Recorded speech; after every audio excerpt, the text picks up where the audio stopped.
Vamos estudar a palavra do Senhor? Você está preparado? Você tem quantas perguntas para fazer aí? Só a Camila, que falou que tem 5. Ela fez assim, ó, 5. Nosso pastor sempre me ajuda, né? Meu pai, só para eu não ficar nas minhas palavras, né? Ele sempre me ajuda a não me deixar sozinho. Obrigado. Êxodo 20, nós vamos ler a partir do versículo 12, que foi o primeiro, o primeiro mandamento que estudamos, que diz respeito ao próximo, né? Foi esse mandamento.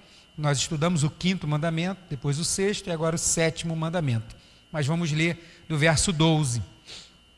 Você achou aí Êxodo, capítulo 20, versículo 12. Eu continuo usando a Nova Almeida atualizada. Honre o seu pai e a sua mãe, para que você tenha uma longa vida na terra que o Senhor seu Deus lhe dá. Honra gerando honra. Não mate ou não matarás. Não faça isso, porque isso você está ferindo a si mesmo, nós estudamos. E hoje, versículo 14, não adulterarás, ou não cometa adultério. Então nós vamos falar sobre isso hoje, sobre o versículo 14, que é o 7º mandamento, não... Isso, adulterarás, né? A gente nem está mais tão acostumado com essa conjugação, essa Bíblia já traduz não cometa adultério. Então a gente, para começar a falar sobre isso, para que todo mundo caminhe numa mesma interpretação da palavra adultério, precisamos definir a palavra adultério. O que é adultério? Quem me ajuda? Um de cada vez. Isso. Falsificação.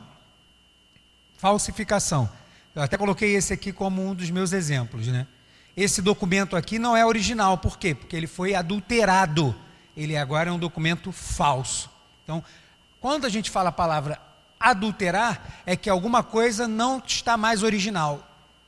Ela perdeu a originalidade. O ser humano, quando pecou contra Deus no Éden, ele, a gente pode dizer, adulterou contra Deus, porque perdeu aquela originalidade. Não está mais do jeito que era para ser. No caso de documento, como foi falado, o documento agora é um documento falso. Mas aqui nós não estamos estudando a palavra adultério no conceito de documentos. Estamos falando no âmbito conjugal, marido e mulher. Então a definição que a gente pode dar, né, para a palavra que a gente pode dizer que é uma traição, sim ou não? Sim. Então é uma violação da fidelidade conjugal. A gente vai caminhar com essa definição. Adultério, violação da fidelidade conjugal. Foi colocada uma confiança mútua para que fossem fiéis. E em algum momento houve uma interrupção disso. O nome disso é adultério. Houve uma violação da fidelidade conjugal. Qual era a consequência? Explicar o que é adultério, todo mundo sabe, né? Ou a mulher ou o marido traiu, né? Houve uma traição. Ele esteve com uma outra mulher ou ela esteve com outro homem. Acabou. Isso é adultério. Então vamos para as consequências de como que aconteciam as coisas no Antigo Testamento e como isso se prolongou até na Idade Média. Lá para o ano 1200 e pouco é que pararam de aplicar o que a gente vai ver que foi conceituado por Deus aqui. Qual era a consequência do adultério? Agora que a gente já definiu o adultério, que é uma violação da fidelidade conjugal, né? Agora vamos para uma outra pergunta. Qual era a consequência do adultério? Quem sabe me dizer? Qual era a consequência? Adulterou, o que a Bíblia manda fazer? O que o Senhor mandava fazer? Mandava o quê? É Cláudia, né? Mandava o quê? Apedrejar. Pedra no menino. Faltava pedra, né, naquele lugar, porque pedrada toda hora. Isso não era somente porque Deus instituiu. Era também costume dos povos. Ainda é, de muitos povos no Oriente. Aqui no Ocidente não. Mas no Oriente ainda é costume. Não faça isso, mas se você tiver estômago, se você for olhar alguns vídeos do Islã, você vai ver mulheres que foram condenadas por adultério. Agora, se teve adultério ou não, a gente vai estar falando sobre isso também. E que são apedrejadas. Elas são colocadas, algumas vezes, num buraco até a cintura, e aí colocam um lençol branco, bem branquinho, que é para poder perceber o sangramento, e ali, ela dentro do buraco, não tem para onde ela correr muito, para não dificultar, aí o pessoal vai dando pedrada até matar. E era assim também lá na Bíblia Sagrada. Levítico, versículo 20, se você não quiser, esse você não precisa abrir, mas anota aí. Qual era a consequência do adultério? Morte. Onde está isso? Levítico 20, verso 10 diz assim: se um homem adulterar com a mulher do seu próximo, será morto o adúltero e a adúltera, os dois serão mortos, né? A culpa não caía sobre somente o homem ou sobre somente a mulher. Se foi pego em adultério, os dois eram mortos, porque Deus chama isso de um grande mal, e sempre no final de todo julgamento ele diz assim: para extirpar ou para tirar o mal do meio do povo, não é assim que ele fala? Para tirar, eu não quero isso aqui, vamos eliminar o mal do meio do povo. Então qual era a pena? Qual era a pena que era para o adultério? Morte, certo? Era pena de morte. Para um ou para o outro, para o cara que é culpado, ou só para a mulher? Não, para os dois, certo? Então vamos lá. E por que a pena era tão dura? Por que será que a pena era tão dura assim? Por que poxa, era tão pesado essa pena? Porque Deus, quando você for ler, e a gente está lendo, né, os profetas, mas principalmente quando a gente lê o profeta Oséias, como que Deus se relaciona com o seu povo? Quem conhece? Como quem? Como a relação de casamento. É assim que Deus se relaciona com o povo. Quando ele chama Oséias, né, lembra a história triste do profeta Oséias, porque o profeta, principalmente no Antigo Testamento, ele, para ter a mensagem de Deus, muitas vezes ele precisava viver para sentir, para poder falar como se ele pudesse sentir o que Deus estava sentindo naquele momento. Então Oséias passa por aquela coisa terrível, casando com Gomer, aquela mulher, você já leu a história, e Deus está fazendo ele sentir o que Deus está sentindo. E como que o povo de Israel traía, feria essa fidelidade que foi proposta pelo Senhor, levantando e adorando ídolos, ferindo o primeiro mandamento: não terás outros deuses além de mim, estou fazendo uma aliança com você. Como até hoje a gente fala que Cristo é o noivo e a igreja é a noiva, esse relacionamento conjugal. Então Deus vai sempre chamar a infidelidade do povo de adultério. Vocês adulteraram contra mim. Você está lendo isso, né, lá no profeta Jeremias, ele vai ver: esse povo adulterou contra mim. O que ele está dizendo? Esse povo feriu a fidelidade que tinha comigo. Nós fizemos uma aliança, e essa aliança era que eu vou ser o povo desse Deus, e era um Deus exclusivo de Israel ainda, e Israel é um povo somente meu, mas só que isso não acontecia, e Deus trata por adultério. Então, aonde estava se espelhando o relacionamento de Deus com o seu povo? Através do casamento. Então, aonde era o espelho do primeiro mandamento, que era algo muito sério, a pena também era dura. Então, se houve adultério, era pena de morte, tá bom? Então, porque esse mandamento se espelha no primeiro, tá bom? Qual é o primeiro mandamento? Não terás outros deuses além de mim. Como no casamento, você casou, não pode ter outro parceiro além daquele que você casou. Então esse é um espelho do primeiro mandamento. Por isso a pena é pesada, uma pena de aço. Provérbios 6:32 diz assim: quem comete adultério não tem juízo, só mesmo quem quer arruinar-se é que pratica tal coisa. E lá no livro de Provérbios tem muitos provérbios que falam sobre o adultério. E vai dizer assim que é uma vergonha que vai te acompanhar para o resto da sua vida. É uma marca que vai ficar em quem cometeu o adultério para o resto da vida. Por mais que a gente receba o perdão do Senhor, receba o perdão ou não do cônjuge, não tem jeito. Esta marca vai ficar em nós, e de vez em quando Satanás vai querer se aproveitar para também ficar nos acusando, porque a função dele é essa, né? Mas o Senhor perdoa todos os pecados. Como se verificava o que realmente houve um adultério? Então, primeiro, o que é adultério? Violação da fidelidade conjugal. Qual era a pena para o ato do pecado do adultério? Morte. Quem morria? Um ou outro? Não, os dois morriam, certo? Por quê? Porque a pena era pesada? Porque esse mandamento está espelhado diretamente no primeiro mandamento. É fidelidade. Deus não quebra galho de quem quebra princípio, que eu tenho falado aqui constantemente. Então, mas como se verificava se realmente houve adultério? Porque poderia, né, pessoas falarem de forma falsa: não gosto daquela pessoa, o cara não podia acusar ele de adultério? Fala assim, eu não gosto daquele cara lá, vou falar que ele adulterou para a gente matar ele. Poderia ou não acontecer? Poderia. Poderia ter falso testemunho? Poderia, mas é por isso que logo abaixo a gente vai ver o não furte e depois não fale mal, não fale mentiras do seu próximo, não fale falso testemunho, não use esse artifício, porque algumas pessoas podiam fazer isso. Então, como se verificava? Toda acusação deveria ter pelo menos 2 testemunhas.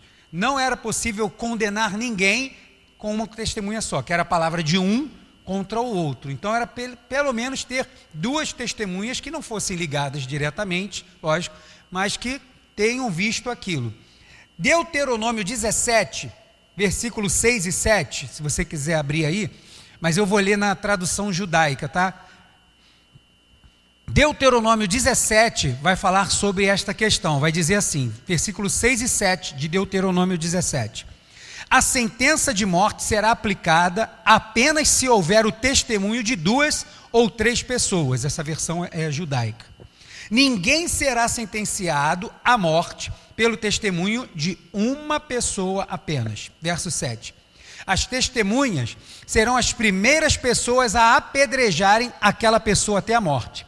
Depois disso, todo o povo deverá participar do apedrejamento. Assim vocês darão fim a esse mal no meio do povo, ou esta impiedade no meio do meu povo.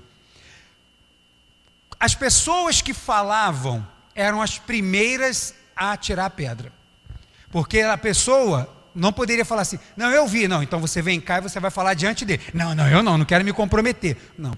Se você é testemunha, você vai se comprometer diretamente. Uma testemunha vai no tribunal hoje, por um acaso ela fica escondida com um saco na cabeça? Ela precisa se comprometer. Olho no olho, eu vou dizer o que está errado. Eu sou testemunha do que houve. Lá era assim também. Muita coisa do que a gente vê hoje, né, se espelha nas coisas que eram na forma antiga, né?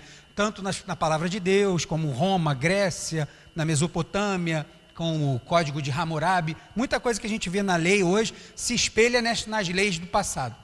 Então a testemunha tinha que ir lá, ela tinha que acusar, ela falando, eu vi, sim, foi ele mesmo, então, confirmado isso, esta pessoa tinha que ser a primeira a apedrejar. A primeira pedra para iniciar a morte do outro tinha que sair da mão dessa pessoa. Agora, se essa pessoa tivesse falando alguma coisa que fosse uma inverdade, em conluio com alguns outros, para que aquela outra morresse, agora o peso sobre essa e sobre toda a sua casa ia ser terrível, porque ela usou falso testemunho, que é o mandamento que a gente vai estudar daqui a 2/4, e ela cometeu assassinato, porque aquilo foi uma inverdade, a pessoa morreu inocente. Então a pessoa está se comprometendo em tacar aquela pedra, a pessoa está se comprometendo. Mas se só houvesse uma desconfiança do marido, por exemplo, não houve testemunhas e não teve o flagrante. Lembra lá de João, quando pegam, Jesus está ensinando, e aí eles pegam uma mulher em ato de adultério? E aí Jesus está ensinando e tal. Eu até botei aí, né, tem um texto de Jeremias que fala, né, que o nome daqueles que se afastam de Deus é como nomes escritos no chão, que eu botei lá no grupo. Talvez Jesus estivesse fazendo referência disso, não sei. Mas aí Jesus está ali falando e aí aparece um grupo. E ele fala assim, essa mulher foi pega em ato de adultério. O que o senhor diz que é para ser feito? O Senhor Jesus continuou ali. Vem cá, está falando contigo, o senhor não vai fazer nada? Aí ele parou, ficou quieto. Sentou e começou a escrever no chão. Daqui a pouco o pessoal de novo, e aí ele fala assim, faça o seguinte, quem não tem pecado, porque Jesus veio para cumprir a lei. Vocês querem cumprir a lei? Então vocês vão matar essa mulher porque ela cometeu pecado. Então quem não tiver, quem se achar melhor ou superior, seja o primeiro a atacar a pedra. E a Bíblia vai dizer que dos mais velhos, logicamente, até os mais novos, um a um foram saindo. Tudo aquilo, o texto vai deixar claro que foi uma armação para tentar pegar Jesus. Era uma pegadinha. Porque eles estavam fora da lei, podemos dizer assim. Porque cadê o homem? Trouxe só a mulher para morrer e o homem? A lei, Jesus podia se valer da lei. Mas cadê o homem que era para estar com ela aí, para apedrejar os dois? Eles já estavam descumprindo a lei. E o Senhor, conhecendo, logicamente, Ele é Deus, conhecendo o coração do homem, Ele dá essa pergunta que desmontou todos eles, não só fez com que não houvesse uma morte, talvez de uma mulher inocente, a gente não sabe, alguns estudiosos até acreditam que ela seja inocente, mas simplesmente Ele fez com que cada um saísse dali pensando. Cada um dali saiu pensando, e pensando aquilo que Deus já está dizendo desde o início. Que a gente vai falar hoje também sobre a questão da cobiça. E aonde que começa o adultério? Na cobiça. Ninguém adulterou, olhou para caramba, adulterou. Não tem esse negócio. Houve um contato, e esse contato, na maioria das vezes, vai ser um contato visual, né? Ou internet, mas em algum momento vai ter que ser visual. Então Jesus já está fazendo as pessoas pensarem. Fazendo assim, ó, desde lá, não tem falando novidade nenhuma, eu estou falando aquilo que Deus já falou desde o início, porque o 10º mandamento é, não cobiçarás, mas a pessoa passou por cima disso, afinal de contas, cobiça está aqui dentro, ninguém está vendo nada, só que por causa dela, muitos outros pecados foram cometidos. Se eles tivessem parado para se policiar e pensar sobre isso, muita coisa teria sido diferente para o povo de Israel. Mas então, se não houvesse as testemunhas, ou se não houvesse o flagrante, se o marido chegou em casa, olhou a mulher assim, essa mulher está muito estranha, está muito alegrinha, não gosto dela assim alegre não. Pronto, o cara já achou que ela está com alguém. Até hoje tem marido que é meio assim, né? A mulher não pode dar um aleluia mais alegre, que o cara já acha que ela viu alguém na rua, que falou com alguém na rua. Tem gente que é paranoico, perturbado, endemoniado, só pode ser. E aí o cara ficou enciumado. Isso eu falando na perspectiva de seriedade, porque muitas vezes acontecia o quê? O cara queria se livrar da mulher, ele queria despachar aquela mulher. Então, em vez dele devolvê-la, abandonar, repudiar, né, ou dar a carta de divórcio, era mais fácil, porque o peso caía sobre os ombros da mulher. Então ele falava assim, eu estou desconfiado que essa mulher está me traindo. Então vamos matar. Não, porque a lei diz que tem que morrer os dois, e precisa de testemunhas ou ter o flagrante. Mas aí se o cara ficou enciumado e está tendo problema no casamento, a Bíblia também, Deus deixou claro as leis como é que tinham que ser. E agora eu quero que você abra aí em Números capítulo 5, porque a gente vai vir lendo devagar, hoje é rápido, a gente já está acabando, mas eu quero ler devagar os versículos 11 em diante e ir pontuando alguma coisa. Números capítulo 5, a partir do verso 11, as leis específicas para o marido enciumado. Que a mulher, se tivesse ciúme, não podia fazer nada, ia ficar com ciúme mesmo, ele podia casar com outra e não tinha ciúme. Agora, o homem poderia ter. Achou aí Números? Eu não, então deixa eu chegar lá. Números 5, eu fui falando aqui. É por ali, mais ou menos, né? Vamos lá. O marido está com ciúme. O que ele faz? Ele mata a mulher? Não. Vamos ver o que ele tem que fazer. O Senhor disse a Moisés, verso 11, Números 5.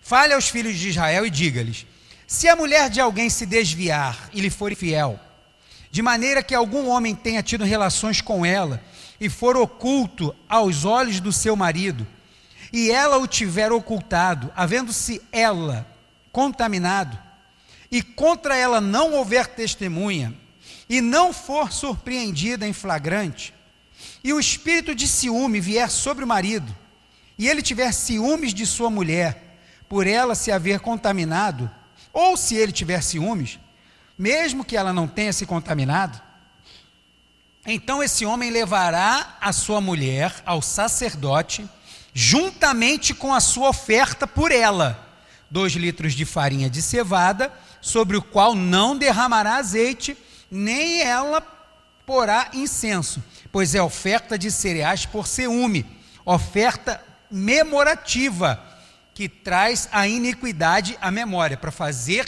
revelar um pecado. Então o marido está enciumado, vamos por parte. O que ele faz? Ele tem o direito sobre a mulher em muitas coisas. Quando a gente vai ler ali em Levítico, até se a mulher fizer um voto ao Senhor, o marido tinha autoridade para anular aquele voto. Tamanha autoridade que o marido tinha sobre a mulher, mas ele não tinha autoridade sobre a vida daquela mulher, porque a vida só está debaixo da autoridade de quem? Ele dá a vida e ele tira, só ele que pode fazer isso.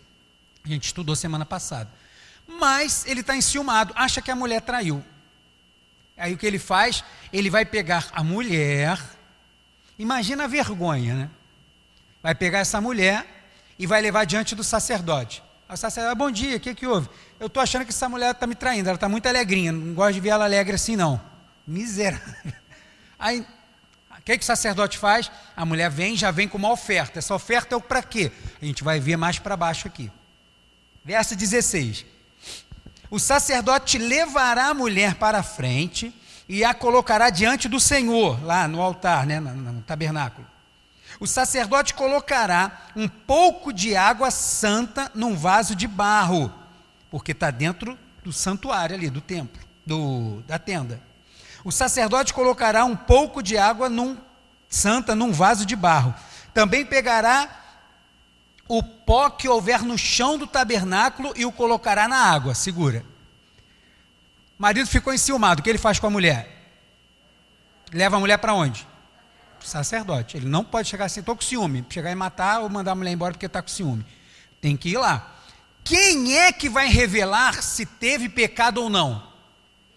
Isso. Puxa, ai, que alegria. Cara. Deus, irmãos, é isso aí. Deus que vai revelar isso. É Ele que vai mostrar. O cara acha, mas não tem certeza. Mas Deus é que julga o povo, porque Ele é o dono da vida e o dono da morte. Então Ele, através daqueles servos dele, vai dar. Então o que Ele faz? Ela vai lá, leva a oferta, chega ali, uma oferta memorial, chega diante do sacerdote, o sacerdote vai pegar um vasinho, um copo, né? Parecendo um copo, uma cuia. E ele vai pegar, vai botar água e vai falar que isso é santo. Por quê? Porque eles estão dentro de um lugar santo, estão diante de um Deus que é santo. Então, para simbolizar a santidade daquele lugar, o que ele faz? Ele pega um pouco de terra do chão, da areia, e joga dentro daquela água. Para dizer, o lugar que você está pisando é um lugar santo. E aquele que é santo e que nada escapa dele, vai revelar o que houve de errado. Psicologicamente isso já começa a trazer um negócio, né? Porque é tipo aquele medidor de mentira ou verdade, o nome daquilo eu esqueci, que você bota para ver se está falando a verdade ou mentira na investigação.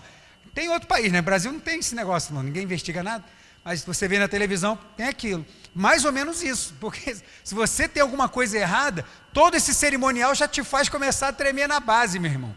Porque tu está diante de um servo de Deus, um homem temente ao Senhor, está dentro ali na presença do Senhor, o altar do Senhor, um lugar santo, pegou, pronto. Então, tudo armado. Oi? A pessoa já começa a ficar assim. Então, vamos lá.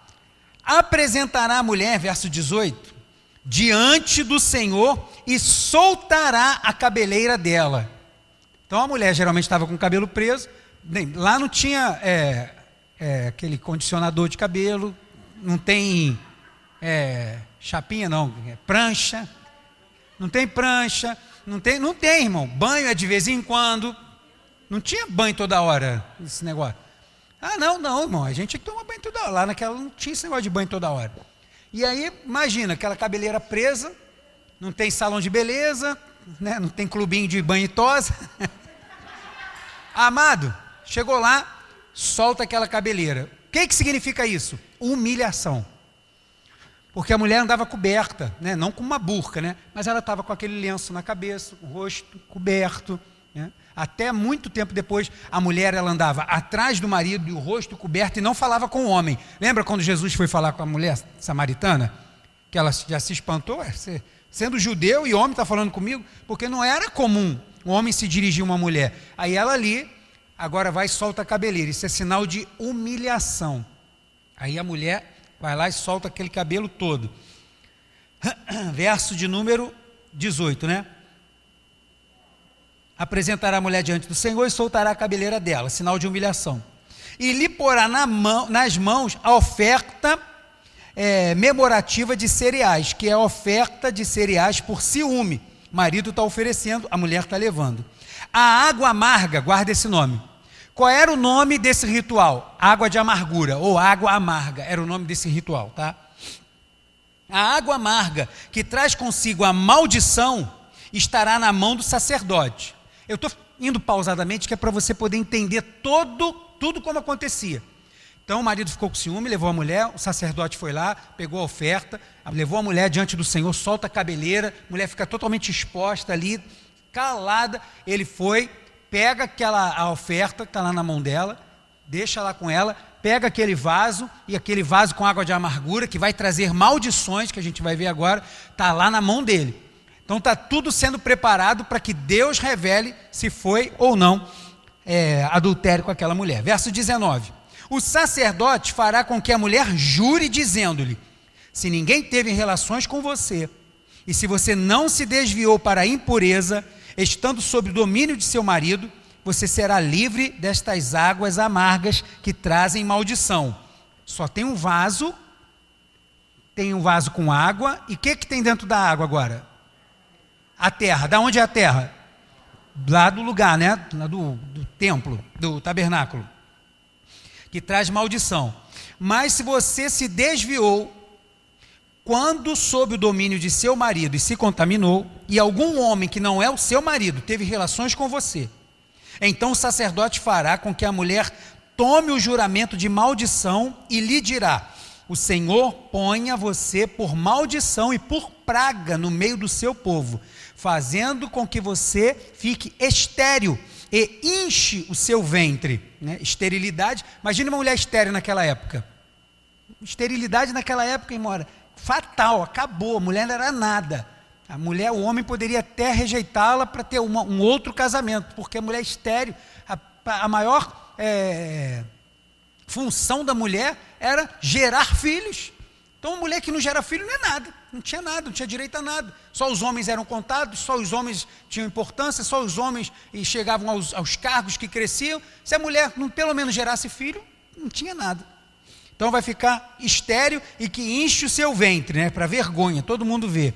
Que barriga é essa aí? Está bebendo, irmão? Não, isso aí porque salado o negócio e agora está em pecado. E que esta água amaldiçoante penetre nas suas entranhas para fazer com que enche o seu ventre e você fique estéril. Então a mulher dirá: amém, amém, que assim seja, que assim seja. Até agora o sacerdote está com o vaso na mão, está aqui, está com água e areia, e ele pronunciou essa maldição para ela, disse para ela o que vai acontecer, e ela obrigatoriamente deveria confirmar, dizer que assim seja, vamos ver se eu estou certo ou não. Mas como é que fica essa maldição? Aí agora é que a gente vai entrar. Verso 23. O sacerdote escreverá estas maldições num livro, e com a água amarga, a água que está com a terra, com a areia do tabernáculo, com a água amarga que traz consigo com água amarga as apagará, e fará com que a mulher beba a água amarga que traz consigo a maldição, e, sendo bebida, lhe causará amargura. Estava o vaso, a areia, ele fez o pronunciamento para ela, ela disse amém. Ele agora pegou um livro, escreveu. Tinha caneta Bic? Tinha, quilométrica, que dá para pagar? Não. Era uma pena e tinta. Tinta produzida da própria natureza, de animal ou vegetal. Ele escrevia aquelas maldições num livro, com aquela água de amargura ele apagava. Como? Acabou de escrever, aquilo está fresquinho. Então ele joga, aquela tinta que ele escreveu, aquelas palavras, voltam para dentro do vaso que está na mão dele. Conseguiu entender? Então agora tem o vaso de barro, água, a areia depositada ali para dizer que aquele lugar é santo, e agora simbolicamente toda aquela maldição que foi pronunciada está dentro daquele pote, e ela vai fazer o que com aquilo? Vai beber. Por quê? Como se ela estivesse agora botando aquilo tudo para dentro, e se ela mentiu, Deus vai revelar através daquela situação, e a mulher vai cair lá no chão, vai estribuchar, vai encher, e vai sair dali estéril. Como que a gente sabe que ela estava estéril? O que acontece com a barriga? Inchou, ficou enorme, e agora já sabe que ela realmente pecou, que adulterou.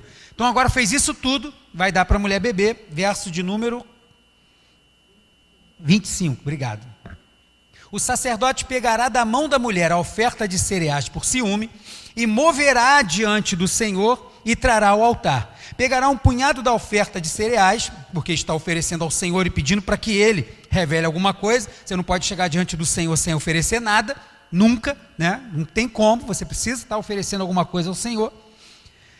Pegará um punhado da oferta de cereais, de oferta memorial, e queimará sobre o altar, e depois fará com que a mulher beba água. Depois que você ofereceu a oferta que estava na mão dela, está aqui, Senhor, revela, sei o que, fala aí sobre essa situação, conforme a tua própria lei diz, bebe a água. É isso que acontecia. Deu para entender todo o procedimento? Tá bom, obrigado. Só bebendo a água é que ia ver se a maldição ia fazer valer ou não, né? Então ia precisar beber. Então, verso 26. É isso? 27. E havendo-lhe dado de beber aquela água, se ela tivesse contaminado, tendo sido infiel ao seu marido, a água amaldiçoante entrará nela para a amargura, e seu ventre ficará inchado e o útero secará, esterilidade.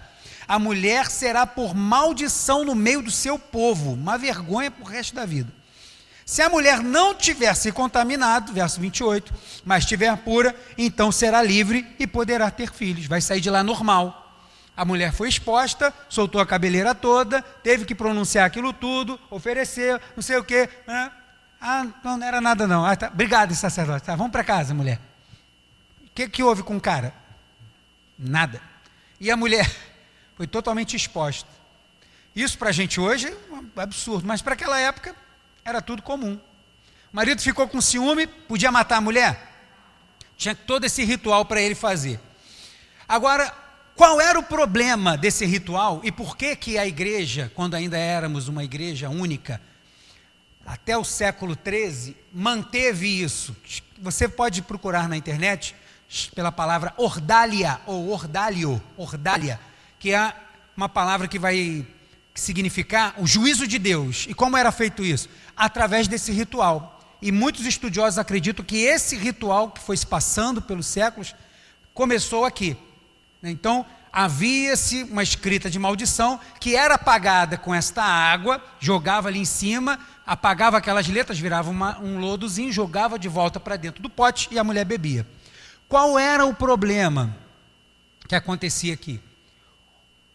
Isso acontecia naquele período e aconteceu até o século XIII. Homens com uma alta posição social. A gente está lendo Jeremias, né? Deixa eu fazer um parêntese aqui. Jeremias é o único que se levanta para falar, está tudo errado, vocês estão dizendo paz, mas vai ter guerra. Rendam-se para Nabucodonosor, porque vai ser melhor. Deus está dizendo, se vocês se rendem, está falando desse jeito. Todos os sacerdotes e profetas dizem o quê? Não, ok, nada disso, você é maluco, nada disso. Vai ter paz, vai ter tranquilidade, vai ter não sei o quê, vai ter... Agora, aqueles sacerdotes corruptos. Agora imagine um sacerdote desse, corrupto, está ali, e aí chega um cara, estou com essa mulher, eu acho que ela me traiu. Faz esse ritual, pega a água, bota no barro, no vaso de barro, pega o chão, joga ali, pronuncia, vai escrever a maldição, apaga com a água, que ela vai beber e ela bebe. Qual era o problema e o que acontecia? E há relatos históricos, eu estou falando porque há relatos na história da igreja, né, e de outros povos que acontecia isso. Um homem de uma autoridade na cidade ou de grandes posses, ele chegava no sacerdote. Um exemplo, por exemplo, a filha do cara vai ser colocada à prova se ela teve ou não relação sexual ilícita, Deus vai revelar. O que esse pai às vezes fazia por causa daquela filha? Ele ia ao sacerdote e falava assim, essa que vai vir aí, esse marido dela não vale nada, está querendo despachar minha filha. Então você faz o seguinte, sentindo o coração de te dar uma oferta de amor aqui, você usa aquela tinta que tem pouco produto tóxico, porque da onde vinham as tintas? Da natureza. Algumas tintas tinham a toxicidade, assim que se fala, sei lá, era muito tóxica, e só aquilo ali já poderia matar a mulher. Então tinha um cuidado de usar uma tinta que não causasse mal, porque quem revela o pecado? Deus, mas o homem é corrupto, irmão. Então quando o homem vai aprendendo essas coisas, o que eles faziam? Se o cara tinha dinheiro, e ele falava assim, estou querendo casar de novo, eu já até conheci uma moça lá, mas aí você usa aquela tinta especial aí.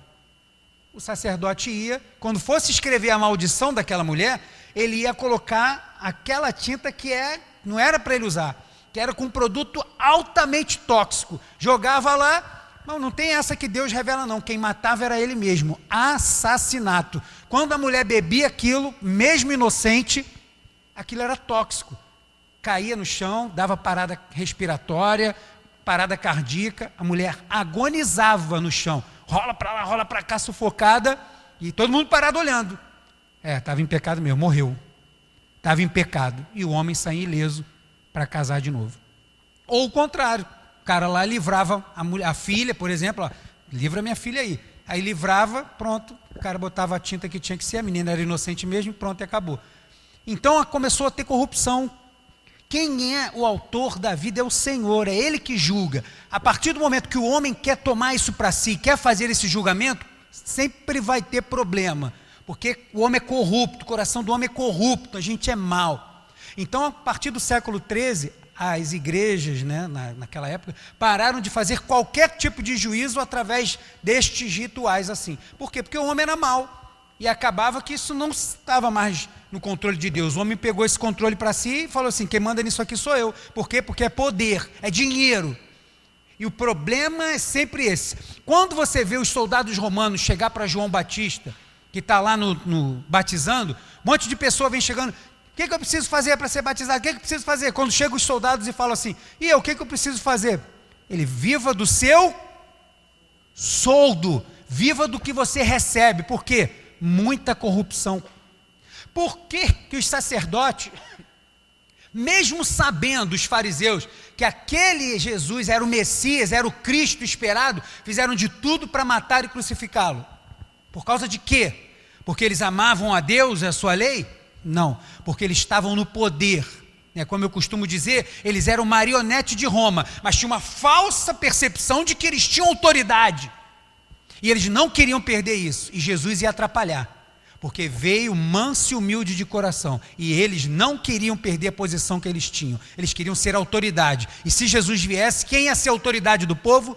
O Cristo. Se os sacerdotes e os fariseus dissessem para o povo, esse é o Messias, isso que ele está fazendo, esses sinais, ninguém poderia fazer, só o Cristo. Pronto, eles agora já são secundários, não são mais os cargos importantes. Fala, Márcio.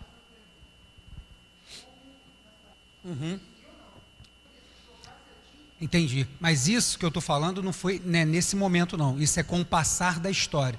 No avançar da história, as pessoas foram aprendendo essas outras formas de produzir aquela tinta, e aí foi havendo a corrupção. Não assim, e assim, Deus está agindo aqui desta forma, porque é o início. Lembra da primeira aula, da segunda?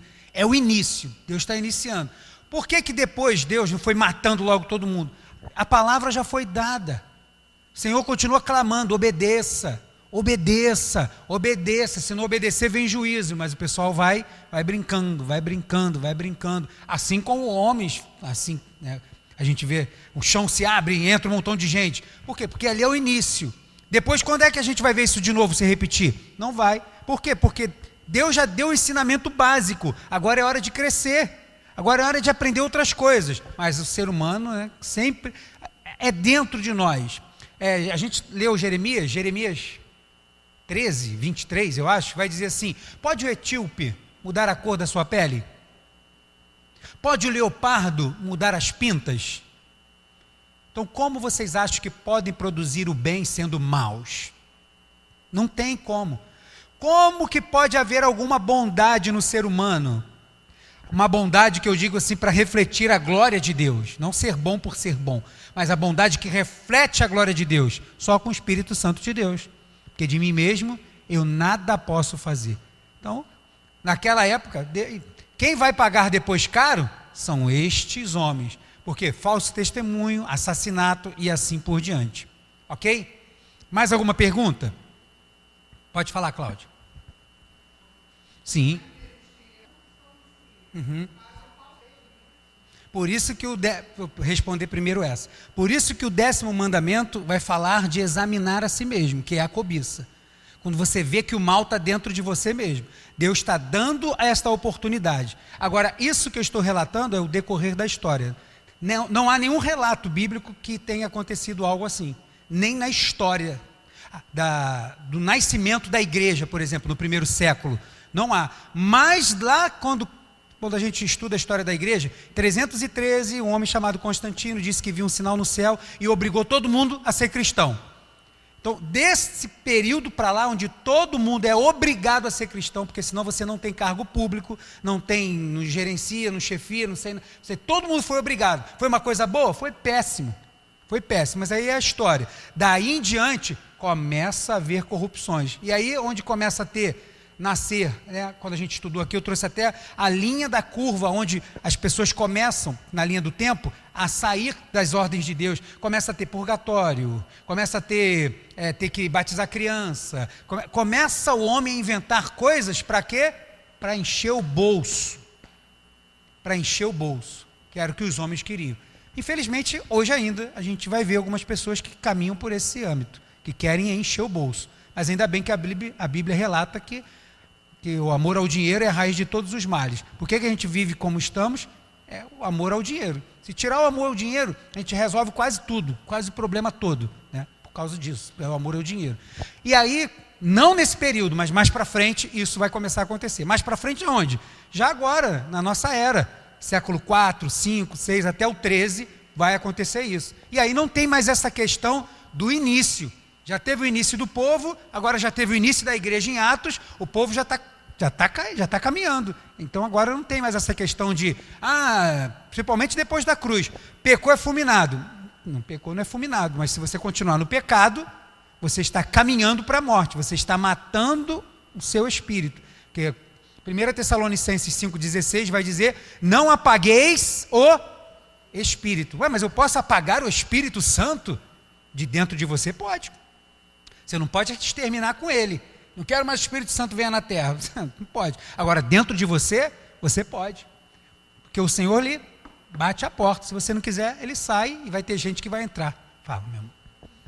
Pontuando o que eles dois disseram, que com o passar do tempo, nesse início, a lei era dada por Deus, os sacerdotes eram escolhidos por Deus, tinham temor a Deus. Com o passar do tempo, a gente que está lendo os profetas, viu que não havia mais temor neles. Então tinha falso profeta, falso sacerdote, e Deus estava dando corda, mas uma hora eles iam cobrar. O que eu entendo aqui é que com o passar do tempo, quando isso começou a acontecer, Deus já não estava mais lá. Entendeu? Eles falaram que o lugar era santo, que tudo era santo, mas a santidade de Deus já não estava mais presente. Não tinha mais arca, não tinha mais nada, já tinha acabado toda essa parte. Tá? Isso aconteceu? Aconteceu, mas não neste período, tá bom? Foi claro isso? Vamos lá então, para resumir, para a gente fechar. Falar agora do Novo Testamento. Adultério, infidelidade conjugal. Deus está falando de infidelidade conjugal. Qual era a pena para isso? Morte. Morria só um ou os dois? Pena de morte era para os dois. Podia ser morto assim, porque o cara achou e matava os dois? Não. Tinha que ter testemunhas ou flagrante. Tinha que ter desta forma. E aí acontecia. Se houvesse o ciúme ou um achismo de que matava a mulher, não, tinha todo esse processo onde a gente gastou mais tempo, porque aconteciam bastante vezes. Só mais isso, eu pensando no fato de Deus proteger, igual eles perguntaram, já na época de Jesus, se aquilo foi um flagrante para que aquela mulher fosse morta, o próprio Deus encarnado, Emanuel, que estava ali, salvou aquela mulher. Entendeu? Vamos lá. Suspeita de adultério. Qual era o ritual? Águas de amargura, né? Que depois recebe o nome de ordalha, que aí abrange muitas outras coisas, mas aí já entra no âmbito da história da igreja, da corrupção do homem, e o homem agora tomou o papel de Deus ali, é ele que decide. Aí vem a questão do Papa, essas coisas todas, que aí é o homem infalível, o homem sem pecado. Aí começa a entrar nesse âmbito, a igreja se perde, e aí só começa a mudar de novo aonde? No século XVI, 1517, Martinho Lutero, lá no dia 31 de outubro de 1517, ele prega as 95 teses na porta lá do templo, lá da igreja de Wittenberg, e ali houve um racha que sai a igreja protestante, que somos nós, os evangélicos. Não fazemos parte da igreja católica. O que significa a palavra católico? Qual?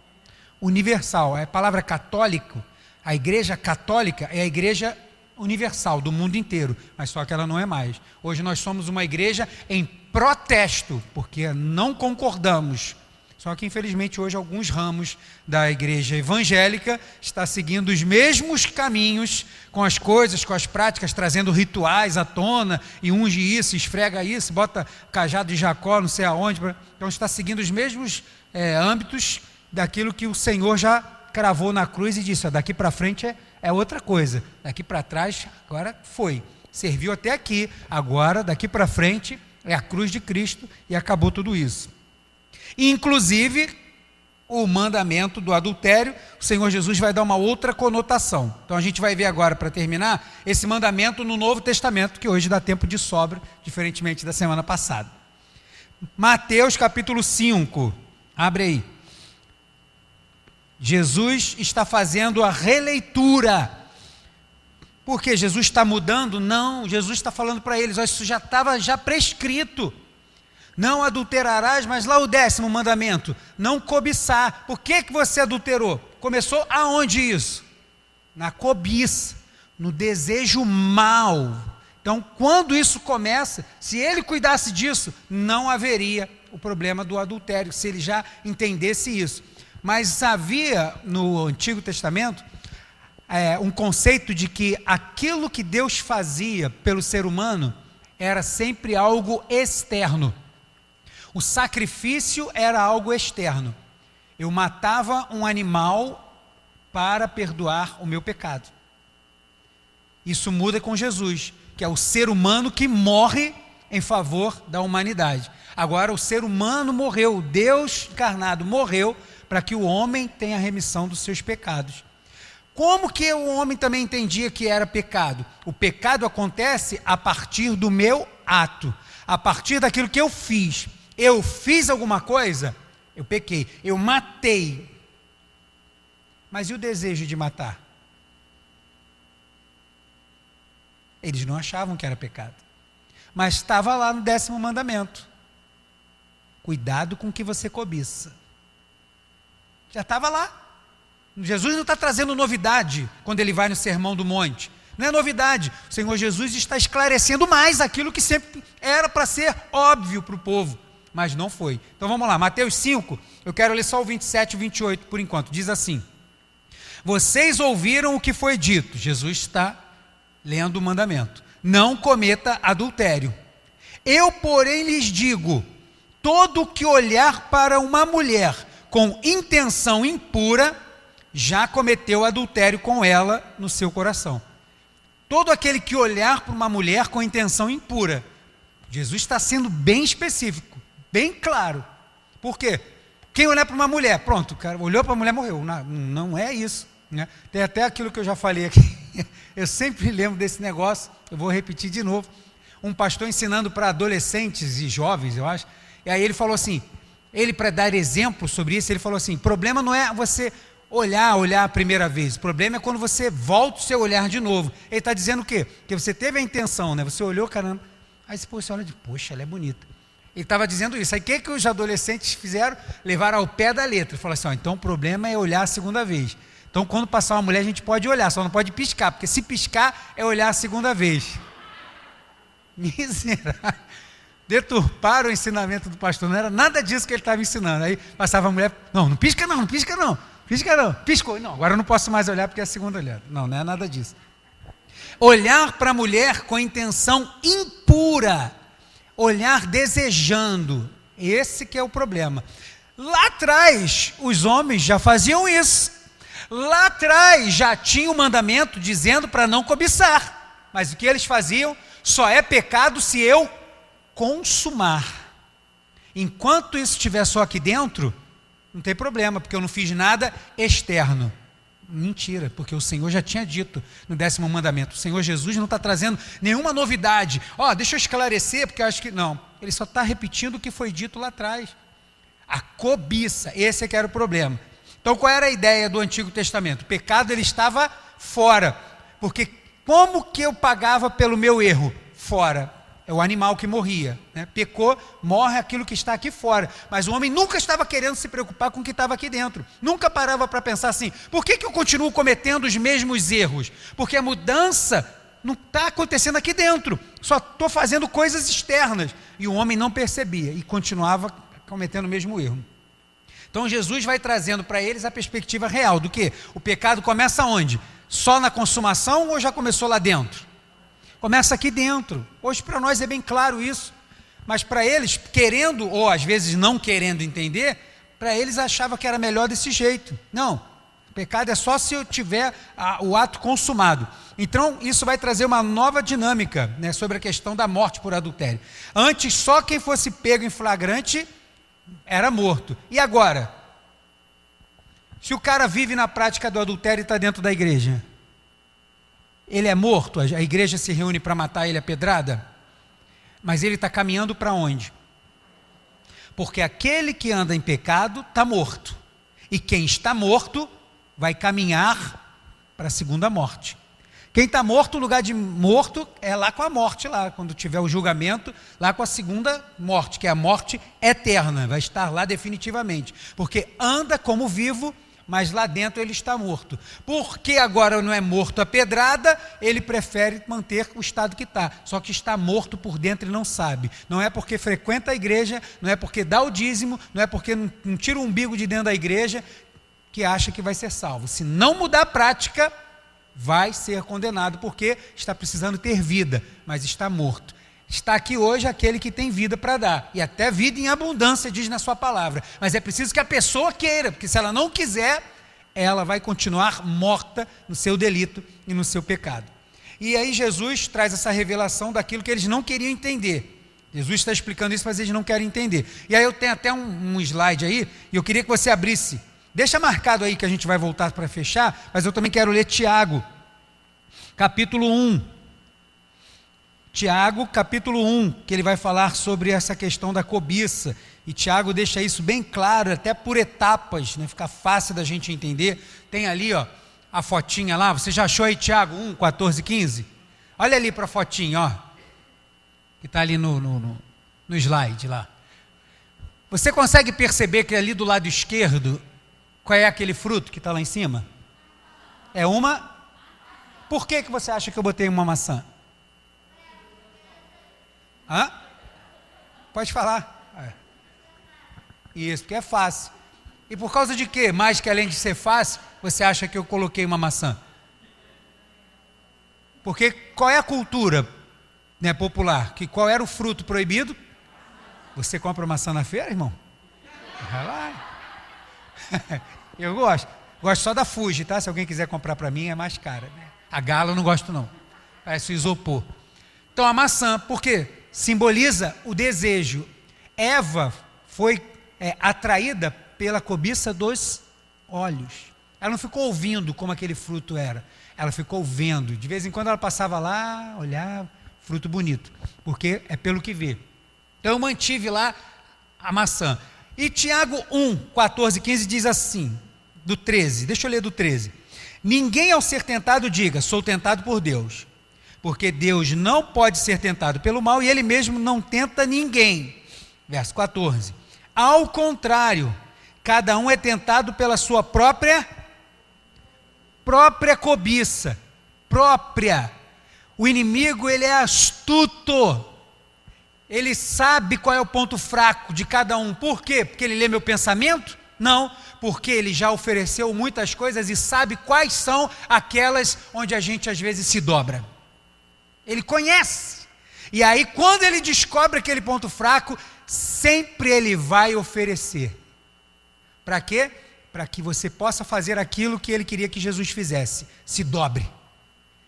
Você se renda a ele naquela situação. É a cobiça. Ao contrário, cada um é tentado pela sua própria cobiça, quando esta o atrai e seduz.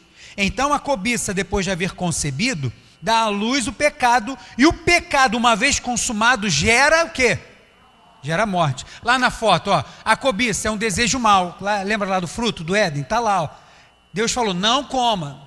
Está lá, eu estou vendo, mas aquilo não é para mim. Aí embaixo ali, ó, tentação. Aí agora tem a maçã, está lá, ó, a serpente já agindo ali do lado. Ó. É a oferta da cobiça. Sabe que bateu o olho, sabe que é aquela fraqueza, Satanás vai começar a oferecer. Que isso, tem nada a ver não. Deus sabe que você é assim. Não. É uma vez só. Deus sabe que você é desse jeito, sabe que você precisa disso, sabe desse caso, sabe disso aqui, sabe disso aqui, seja de qualquer for, principalmente a luxúria, né? Que envolve a parte sexual quase toda, não só o adultério, mas pelos olhos. Você não vai ver cego viciado em pornografia, vai ver? Tem como? Não vai ter. O cara é cego, pô. O cara é cego. Mas por quê? Vai vir pelos olhos, por causa da luxúria, né? Essa coisa que vem. Então a serpente faz o quê? Vai tentando lá o camarada. Vai lá, cara, não tem nada a ver. Você sabe que essa fraqueza, você precisa disso. Você precisa extravasar sim. Ó, acredite no que eu estou dizendo. Satanás é tão sujo que ele fala, ou já falou para algumas pessoas, dizer assim, olha, isso vai até fortalecer seu relacionamento. Eu já ouvi isso. De pessoas confessar isso e falar assim, achava que isso ia fortalecer meu casamento, eu precisava de uma coisa diferente, uma coisa assim para acender a chama no meu casamento. Olha que mentira do cão. Exatamente. Flertando, né?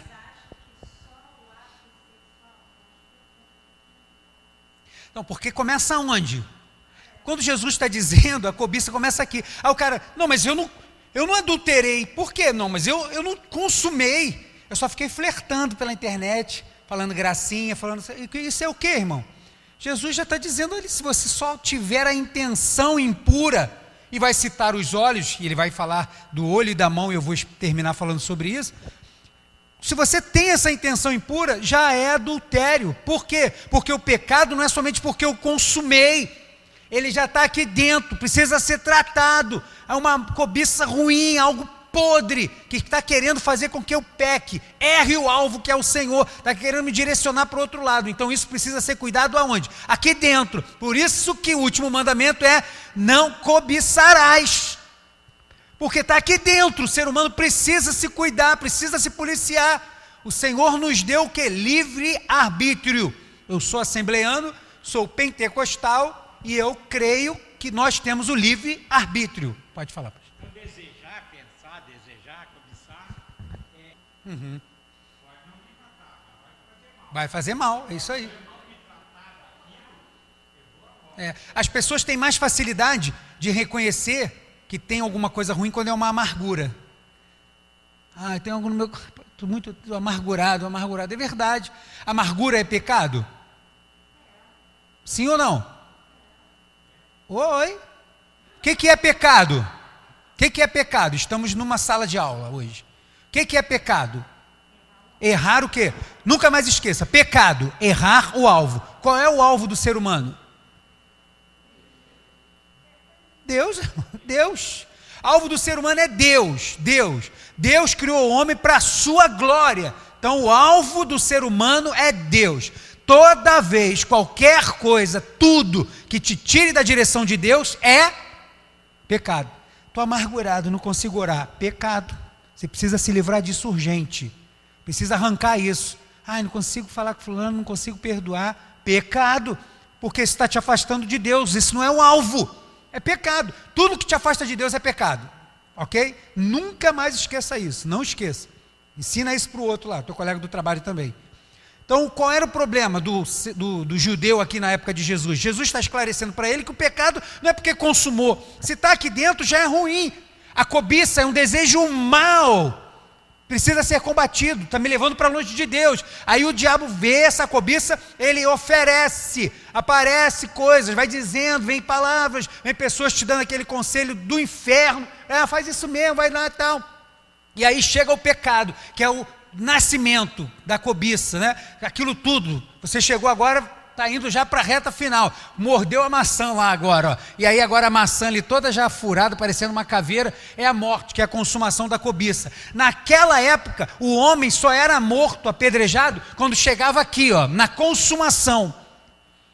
E Jesus está dizendo, você já morreu antes, lá em cima. Aí o cara vai dizer, não, eu estou aqui de pé. Você está de pé, mas está morto, porque está longe de Deus. Mas naquela época o cara não estava entendendo isso. Mas hoje isso para nós é claro. Independente se consumou ou não, se tem um desejo mal no teu coração, corre para o Senhor. Pastor, agora eu conheço o cara que já chegou até no final, já consumou, tinha uma vida, não sei o quê, estava com outra mulher, estava com outro homem, estava com não sei o que lá. E agora, que já consumou, que gerou a morte espiritual. Se arrependa dos seus pecados, corra direto para o Senhor, que Ele recebe aquele que é arrependido, não o recorrente, mas o arrependido, perdoa o pecado, lança tudo isso fora, começa tudo de novo com a gente.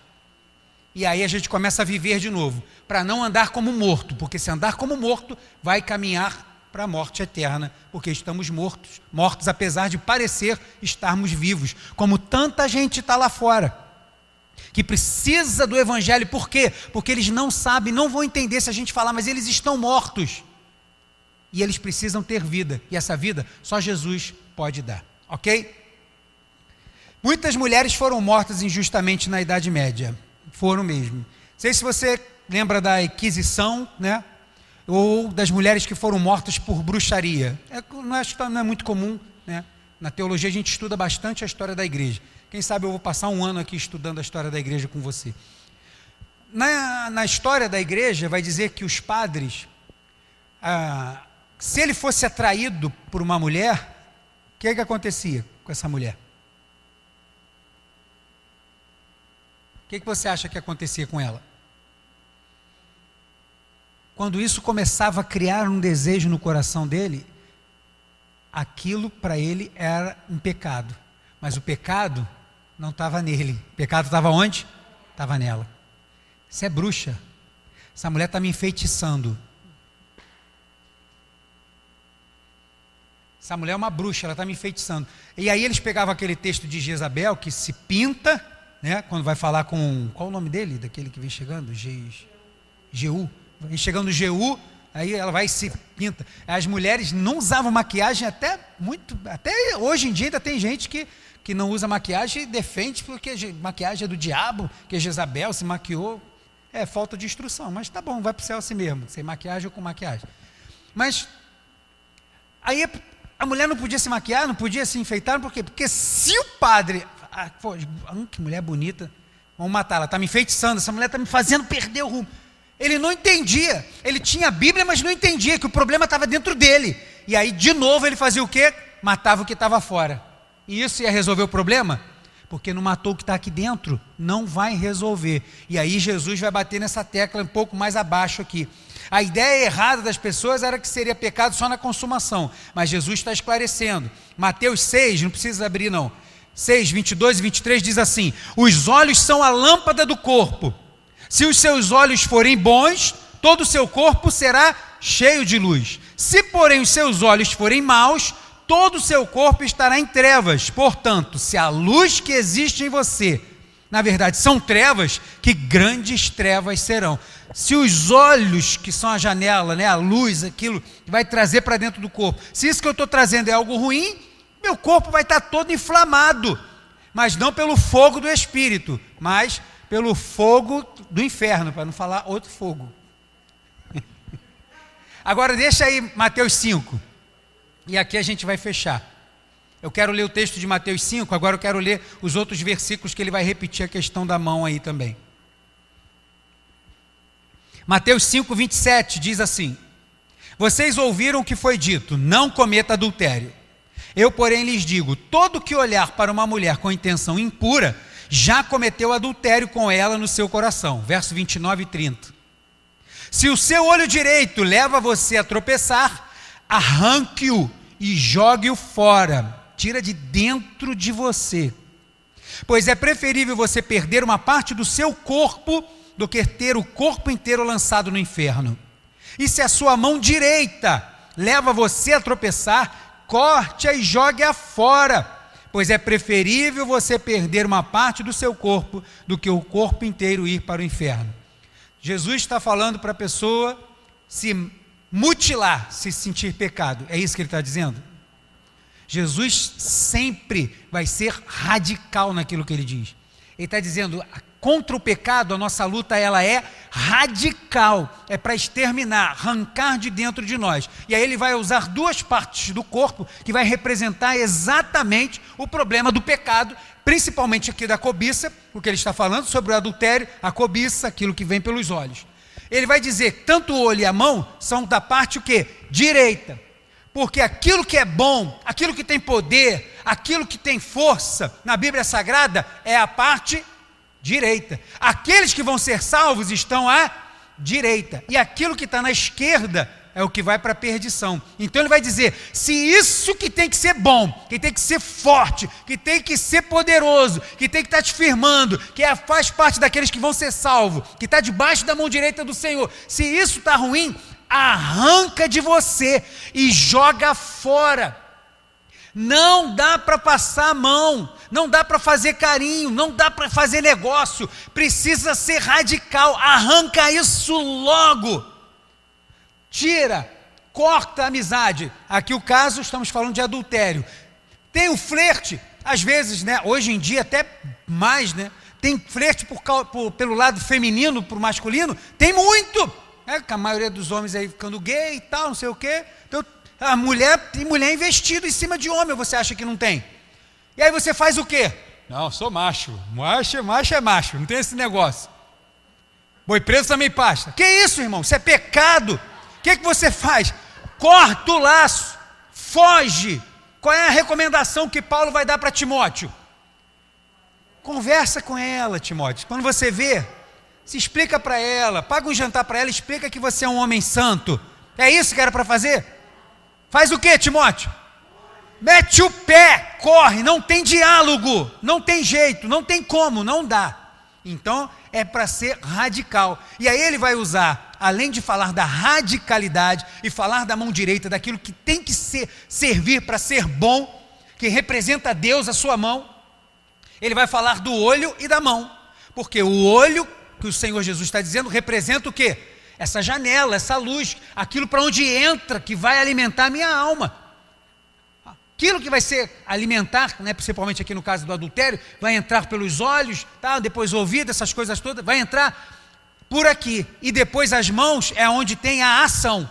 Então, por onde entra a informação para gerar uma ação, corta fora.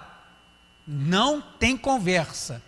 Então Jesus está ensinando, seja radical, corta, deleta do teu Facebook, deleta do teu WhatsApp, não tem essa, não, mas é minha amiga de infância, não tem nada, eu sei lidar com essa situação, pastor.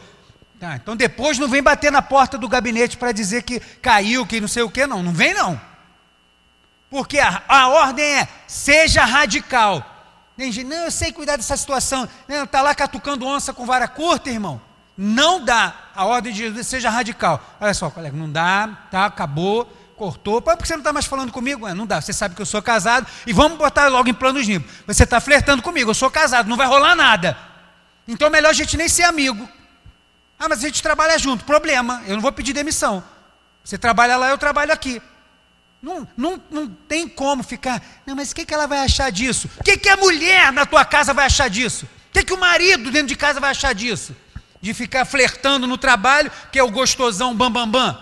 Está errado, é pecado. O Senhor Jesus está dizendo, não tem negócio, corta a aliança, corta logo o mal pela raiz, arranca o olho, arranca a mão, cuida logo para fechar as brechas, para que nada entre, que não haja ação. É o que o Senhor está falando, ok? Ficou claro isso, a questão do olho, né? Quer dizer, ai pastor, tem uma mulher lá no trabalho, eu vim aqui para o senhor arrancar meu olho, pode arrancar? Você tem o outro olho, vai ficar aí bonzinho, irmão. Não, mas quando eu lembrar da dor desse, Quanta gente vem com esse papo furado. Ah, mas é que eu já caí nesse pecado, agora eu sei a dor que é, agora eu não vou cair nisso não. Ah, se fosse assim era fácil. O tempo passa, a dor a gente esquece. O problema que a gente fez a gente esquece. Agora a palavra do Senhor vai dizer que ela é eterna e que ela dura para sempre, ela vai continuar valendo. Então faça valer na gente também. Não tem negócio. É para ser radical. Não interessa o que vão falar, não interessa o que o pessoal vai falar, não interessa no trabalho, não interessa o que ela vai pensar, não interessa se vai cortar a amizade, não interessa nada. Interessa a minha integridade. Eu sei quem eu tenho que ser diante de Deus, porque eu tenho uma aliança com Ele. Isso não pode haver adultério, falsificação aqui, como eu tenho com a minha esposa. Não pode haver falsificação nisso aqui. Não pode, porque isso é santo. Eu vou ler depois o texto de Hebreus. Então Jesus está alertando, para fechar, pode fechar a Bíblia. Jesus está alertando, a morte por adultério continua vigorando. Só que hoje pode não ter a morte por apedrejamento, né? A morte física. Mas a gente está caminhando para a morte eterna, morte espiritual, como eu citei lá, 1 Tessalonicenses 5,19, eu falei errado, 16, é 19. Não apaguem o espírito, que é perda do temor. Aquela pessoa que está naquele pecado, está naquele erro, perdeu o temor, já não acha mais que aquilo é tanto problema. Então, perdeu o temor naquilo. Continua em muitas outras áreas, mas nessa é uma brecha. Satanás não precisa de uma porta aberta, ele precisa só de uma brecha para ele entrar e manter a pessoa ali, acorrentado aonde ele quer. Permanecer no pecado é como um veneno que vai matando lentamente. Mata a vida espiritual, torna a pessoa insensível ao pecado, a pessoa não enxerga mais o que faz, que aquilo que é um pecado, então não vai se arrepender, por causa disso, ela está morta e vai para a segunda morte. Ok? Então Deus está ensinando tudo isso para a gente. E Hebreus 13, versículo 4 diz: sejam honrados entre todos o matrimônio e a pureza do leito conjugal, pois Deus julgará os imorais e os adúlteros. A palavra do Senhor alerta ao seu povo e a nós hoje também.